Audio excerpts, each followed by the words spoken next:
Hello, everybody. My name is Amanda Mendoza, and this is my personal speech. In attendance for my audience is Mr. Sylvan. My speech is titled Place a Vote. By looking at me at first glance, you wouldn't be able to tell much. You cannot assume what a person is going through or the battles they struggle with on a daily basis. The constant struggle to put a brave face on so the outside world doesn't see the pain you mask when it comes to someone you love. How many of us have a relative suffering from an illness? Being diagnosed with a serious illness seems to be more common nowadays and isn't just for the aging. Every day, people are globally diagnosed with different types of illnesses, some curable, while others require extensive measures so they can continue to live. These illnesses include diabetes, high blood pressure, kidney disease, heart failure, and even cancer. I myself have my own battles, but I don't want to talk about myself. I would like to talk about someone very close to me, my best friend, sister, confidant, partner in crime, and whom God has blessed me with as being my big sister. She was diagnosed 4.5 years since she started having complications from kidney failure and was diagnosed with stage 4 kidney failure. She attends several times a week and the treatments are very strenuous and brutal. The crucial centers, such as the Vita and Fresenius, just to name a few, lack the proper capabilities to facilitate and care for patients. The ability to have a physician on site to properly tend to patients at a moment's notice if something were to go wrong. It's an everyday struggle just to live for those with such a severe illness. Dialysis patients who receive this life saving treatment are often receiving treatments at these centers that are typically in disarray due to the lack of staffing that isn't proportioned properly per patient. The problem here is that patient staff ratio, the time it takes to hook up and adjust the patient and clean after use can be difficult to manage when short staffed and pressed for time. Some of the complications include hypertension, muscle cramps, feverish chills. Clinical complications for these patients can be clotting, blood leaks, power failure, hemolysis, air embolism, just to name a few. So these are some of the serious complications that patients can have while at these treatment centers. And if they're short on staff or they don't have the proper physician in place, a lot of things could go escalate fairly quickly. Patients will have 3 or more treatments weekly on average, about 4 to 6 hours each time. Each patient varies. Proposition 23 was placed on voters' ballots for 2020. It did not pass. Let's get this proposition to pass. Proposition 23 was the measure that would require operators of chronic dialysis clinics to have a minimum of one licensed physician at the clinic whenever patients are being treated. Offer some level of care to all patients regardless of how payment is being made, and make reports about dialysis infections to the state's health department. So that was those are some of the facts about Prop 23. The idea behind it was to add a physician to each center, so that way if something were to happen, patients would have immediate care intervention until they were transported either to the hospital or whatever the situation may be. It also prevented patients from being discriminated against from having different types of insurances. It also created a system in place to how to maintain the facilities and to maintain them to a higher standard of quality of care for patients. Getting Prop 23 to pass will not only ensure better care of treatment of patients, but it will also improve the safety at the treatment facilities. So there's a lot of good reasons why it should pass. Unfortunately, it did not pass. So I and many people would like to see it on the ballots this next upcoming voting session. So hopefully we'll see some improvements for dialysis patients that really need it. Because in the United States, 19 people have chronic kidney disease and not aware they have it.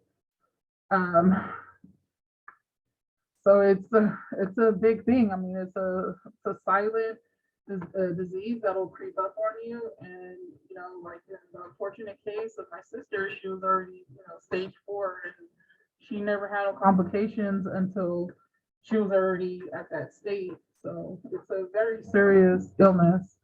According to the National Institute of Diabetes and Digestive and Kidney Diseases, chronic kidney disease affects more than 1 in 7 United States adults and an estimated 37 million Americans. Nearly 1 in 3 people with diabetes and 1 in 5 people with high blood pressure have kidney disease. Other risk factors for developing kidney disease include heart disease and a family history of kidney failure. So these are the stages of kidney disease. Stage 1 is normal or high functioning. Stage 2, moderately decreased function. Stage 3, mild and moderately decreased function. Right here, stage 4, severely decreased function, and then stage 5 is complete kidney failure. So approximately 2 in 1,000 Americans are living with end-stage kidney disease. At present, kidney failure patients have 2 treatment options: transplantation, either from a live or deceased donor kidney. The second option for patients is renal replacement therapy. The 2 forms are either hemodialysis, which is the process of purifying the blood of a person whose kidneys are not normally functioning, or peritoneal dialysis is the treatment that uses the lining of your abdomen or belly to filter your blood inside your body. So you can see here a kidney is transplanted from a matching donor. The new kidney replaces a failing kidney. And then this one is hemodialysis. The machine is used for to filter waste products out of the blood, doing what healthy kidneys normally should be doing. And then peritoneal dialysis, where it's actually attached to your abdomen, and it uses to filter waste out of the blood internally. So it's you can see the different treatments. I mean, not many options, but this is what the treatments are available now. So dialysis is complicated. There's a lot to it. It's a brutal and strenuous process that will leave you feeling like you're almost on your deathbed, to be realistic. I mean, I've sat in sessions with her and I've seen how she's drained, and for her to still have the energy to get through the day, I mean, it's amazing. So patients who suffer from kidney failure rely on these therapies for everyday survival. This is how they survive. Without having dialysis, they'll have other complications that unfortunately eventually could lead to death. And it is very important that they have these treatments done. Many patients often receive low quality care when receiving treatment in these facilities. Some reasons may be due to lack of staff or equipment and the surging incline in patients. So many Americans are diagnosed with kidney failure. An estimate of 37 million Americans affected. So I mean, it's a huge problem just in the United States alone. The main treatment options, other than medicine, are kidney transplant or dialysis, and many patients are left to receive treatments in these depletable centers when they are already fighting for their lives. So Prop 23 would require dialysis clinics to hire more doctors or nurses or nurse practitioners and give the state more power to regulate the clinics. What that means is like they couldn't just close down these centers. So I mean, it has all these benefits. For whatever reason, it didn't get passed. People were afraid that it would be too costly to hire doctors, but yet leaving a facility short-staffed and putting all these lives all these patients' lives at risk, that's more dangerous.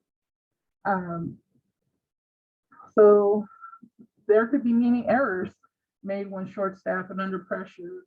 Right here, look at the picture. I mean, it says, Hilda, remember to unhook the patients before discarding the tubing. So little things like that. I mean, I know it's nothing to be joking about, but I mean, stuff like that happens. You see all kinds of things happen in these centers, and nobody would know other than the patients themselves. There are the serious side and risk of improper care. The greater risk is, getting hepatitis, virus infections. Dialysis patients are at risk of getting hepatitis B and C infections and bloodstream infections.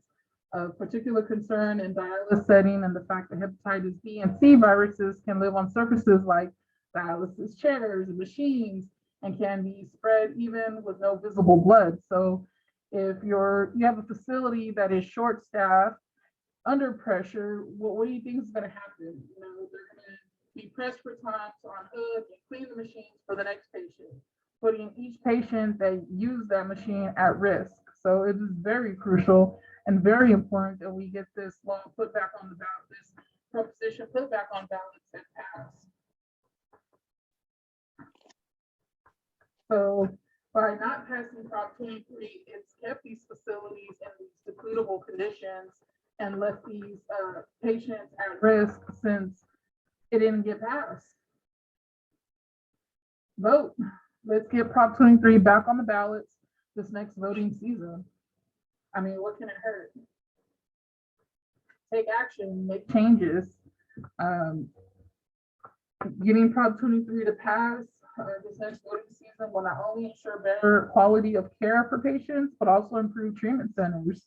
By voting yes on Prop 23, it would have improved the overall conditions of the facilities and provided physicians to each location and protect patients from discrimination. Prop 23 would have gone through the proper channels before closing any locations.